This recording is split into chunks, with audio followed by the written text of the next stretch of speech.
now that we have our player functioning and we can go ahead and fire out, how do I make it so that we can't do what I'm doing here, where I'm spamming our laser shots? So how can we get rid of that? This is where we introduce what's known as a cooldown system. A cooldown system, if you think of your favorite Call of Duty game, right? You have burst rates, and you can't just hold down the fire button. You can, but bullets will only fly out every X amount of seconds. So that's what we want to do. We want to limit the amount of bullets you can create, and we want to create a sort of fire rate for our character. So say every 0.25 seconds, I want you to be able to fire, which will allow us to create a power-up later in our game where you can mass fire just by maybe holding down the space key or left clicking. Now, you may be wondering, how am I getting this effect here when I fire? And the way you get that is because I'm using the left clicking to fire. Now, I didn't show how to do that because I expect you to be able to research and figure out how to also incorporate the space button as well as using your mouse to click. Now, I will show you the code for that, but basically what you could have done is just how do you get the mouse click in Unity? And just to show you that, how to get mouse click in Unity, input.get mouse button down. That's exactly what we're looking for here. And as you can see here, how do I left click? Simple. If input.get mouse button down 0 for left click, 1 for right click, and 2 for the middle click, which is your scroll wheel.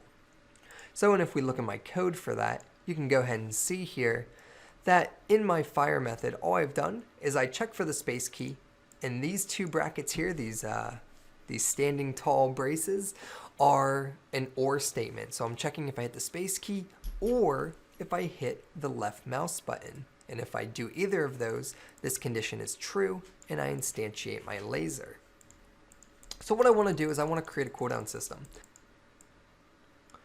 When creating a cooldown system, we're going to think about what is required to do so. So for instance, when you think of a cooldown system in like your favorite game, Call of Duty, what is required, right? First off, we have a fire rate. So what is our fire rate for our player? It's going to be a variable. So we have a fire rate of, say, 0.2 seconds. So fire rate is 0.25 seconds. Now what we need to do is how do we actually implement the cooldown system? How do we know that once you've fired, 0.25 seconds has passed so that you can fire again? We need a variable that we can check time against. So we'll have a variable here called canFire. And this variable is specifically used to compare has 0.25 seconds passed. So has the amount of time between firing passed. Now that leads to a question. How do I know how much time has passed? And that's where we introduce something called time.time. Time.time is how long the game has been running. And I'm going to go ahead and show you the scripting reference for time.time because they actually demonstrate a cooldown system for us. Head on over to the scripting reference and go ahead and type in time.time. And you'll see here the time at the beginning of this frame. This is the time in seconds since the start of the game. Now what that means is that as soon as you hit the play button, time.time is 0. 60 seconds into the game, so 1 minute into your game, time.time is 60. 3 minutes into the game, time.time is 180, and so forth. So 5 minutes into the game, time.time is 300.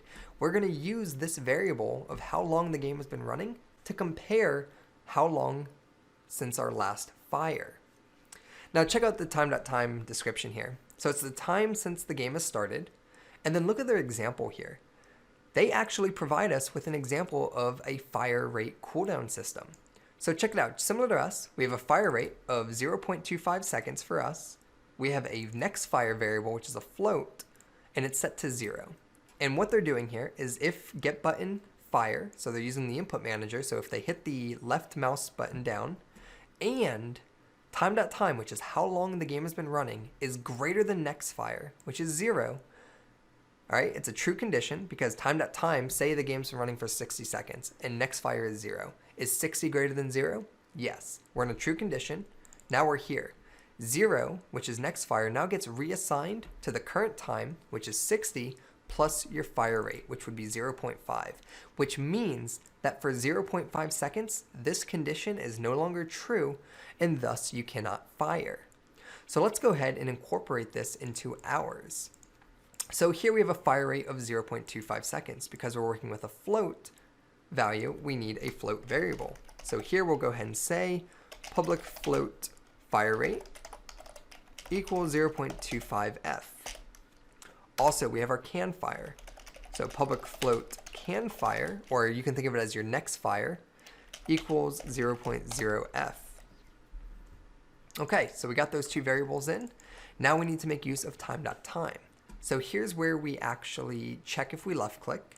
We can create another if statement inside of here to check if enough time has passed. So the way we do that is we're just checking to see if time since the game has started, so time.time, is greater than can fire. And if that's the case, then what we're going to do is we're going to instantiate. Now, after instantiating, what we want to do is we need to reassign the value of can fire so that this condition is no longer true for however long our fire rate is. So we say can fire, which has a value of 0 at the start, equals how long the game has been running, which is time.time, and then we're going to go ahead and we're going to add our fire rate. This is going to make it so that this condition is no longer true for a minimum of 0.25 seconds. Save this, and if we test it out, you'll notice that our player can no longer spam the fire button. You'll see here, I'm restrained to 0.25 seconds. Okay, now this is probably one of the most challenging things we're actually going to be working on throughout the first course here. So don't worry if you're a little stuck here. Try and go back over the material and really try to understand what's happening here. And like I said, if you don't understand it, it's okay. With practice and experience, you'll get better and better. And like I said, this is probably the most advanced thing we're going to be doing in this game alone. Alrighty, I'll see you guys in the next video.